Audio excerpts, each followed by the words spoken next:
Assalamualaikum warahmatullahi wabarakatuh. Sebelumnya, perkenalkan nama saya Indri Dwi Ariati dengan NIM 07241045. Di sini saya akan membawakan materi tentang geomatika dan sistem informasi geografis. Pada materi kali ini, ada 5 outline yang akan kita bahas. Yang pertama, geomatika. Yang kedua, sistem informasi geografis atau yang biasa disingkat SIG. Yang kedua, kegunaan dari GSIG itu sendiri. Yang keempat, peran geomatika dalam bidang pekerjaan.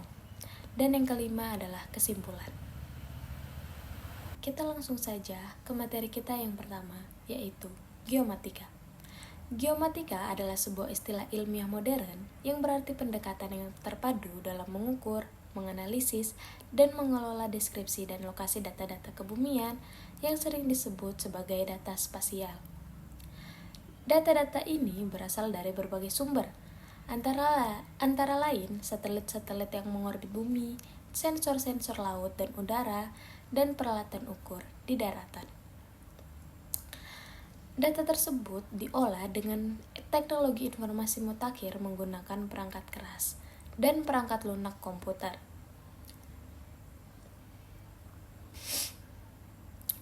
Secara umum, geomatika diartikan sebagai hunter and gatherer atau mengumpulkan dan menggabungkan, termasuk alat dan teknik yang digunakan dalam pengukuran tanah atau yang biasa disebut dengan land survey, pengendaraan jauh GIS, GPS, dan hal lain yang terkait dengan pemetaan permukaan bumi.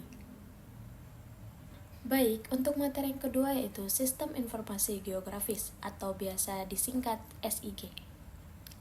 Adalah sistem informasi pemetaan berbasis komputer yang digunakan untuk memasukkan, menyimpan, memanggil kembali, mengolah, dan menganalisis dan menghasilkan data bereferensi geografis atau data geospasial untuk mendukung pengambilan keputusan dalam perencanaan dan pengelolaan penggunaan lahan, sumber daya alam, lingkungan, transportasi, fasilitas kota, dan pelayanan umum lainnya. Oke, baik, kita masuk ke materi kita yang ketiga yaitu kegunaan geomatika dan sistem informasi geografis. Teman-teman mungkin bertanya, apa sih kegunaan dari GSIG itu sendiri? Yang pertama, inventarisasi sumber daya alam. Yang kedua, perencanaan pembangunan. Yang ketiga, perencanaan ruang dan transportasi. Yang keempat, mitigasi bencana. Baik, selanjutnya materi kita yang keempat yaitu peran geomatika dalam bidang pekerjaan. Peran geomatika dalam bidang geoteknik. Yang pertama, geomatika digunakan untuk memetakan lokasi proyek dan kondisi geoteknik di lapangan, seperti pemetaan topografi, kontur tanah, dan struktur permukaan bagian bawah. Yang kedua, geomatika memfasilitasi analisis data spasial yang digunakan untuk memahami kondisi tanah, lapisan batuan, dan air tanah. Ini membantu dalam merencanakan dasar bangunan, fondasi, dan stabilitas tanah.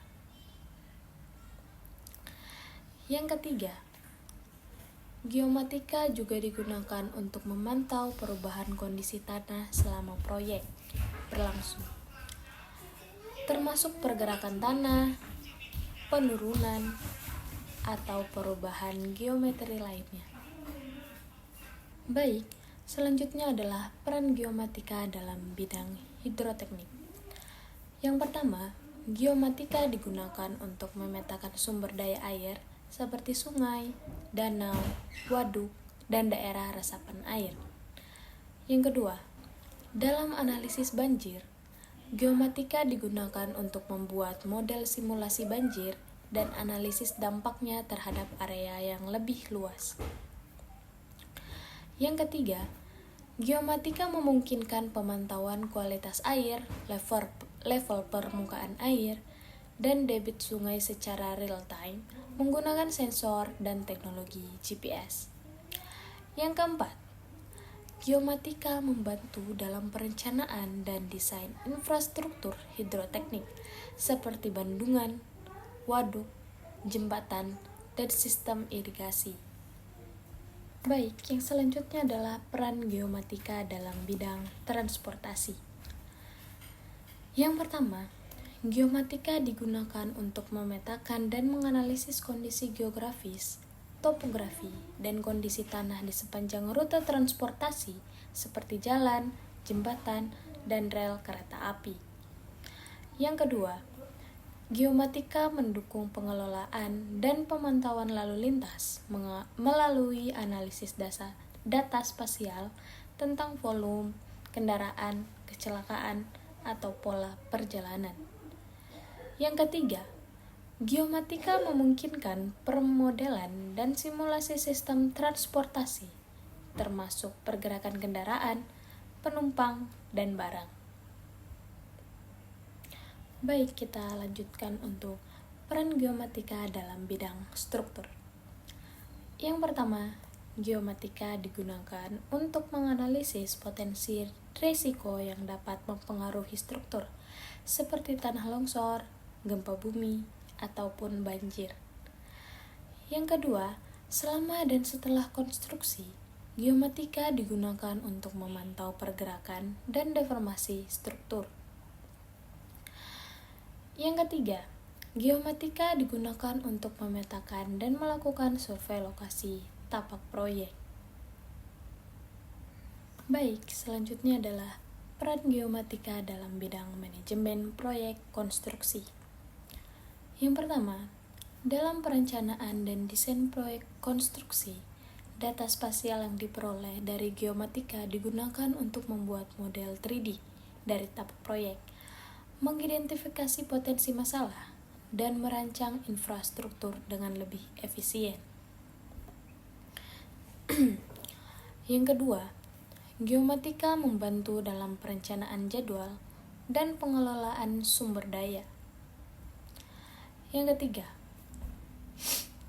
selama pelaksanaan proyek, geomatika digunakan untuk memantau kualitas konstruksi dan memastikan bahwa semua elemen yang dibangun sesuai dengan spesifikasi desain. Baik, selanjutnya peran geomatika dalam bidang ilmu beton dan material. Yang pertama, geomatika membantu dalam memetakan lokasi sumber daya alam seperti pasir, kerikil, dan batu pecah yang digunakan sebagai bahan baku beton.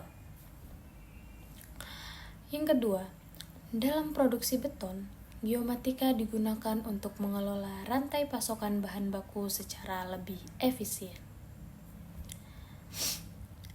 Yang ketiga, dengan penggunaan model 3D berbasis GIS dan perangkat lunak pemodelan, geomatika dapat digunakan untuk memodelkan dan menganalisis deformasi serta perilaku beton di bawah berbagai kondisi beban. Baik, untuk materi yang kelima yaitu kesimpulan. Secara keseluruhan, geomatika memiliki peran yang sangat penting dalam berbagai bidang teknik, termasuk geoteknik, hidroteknik, transportasi, struktur, manajemen, proyek konstruksi, dan ilmu beton serta material. Teknologi geomatika yang mencakup pemetaan, analisis spasial, penginderaan jauh, dan permodelan 3D memberikan kemudahan dalam merencanakan, memantau, dan mengelola proyek-proyek teknik secara lebih efisien, akurat, dan berkelanjutan. Baik, telah sampailah kita di akhir materi. Cukup sekian dari saya, kurang lebihnya mohon maaf. Saya Indri Dwi Arianti dengan NIM 07241045, pamit undur diri. Wassalamualaikum warahmatullahi wabarakatuh.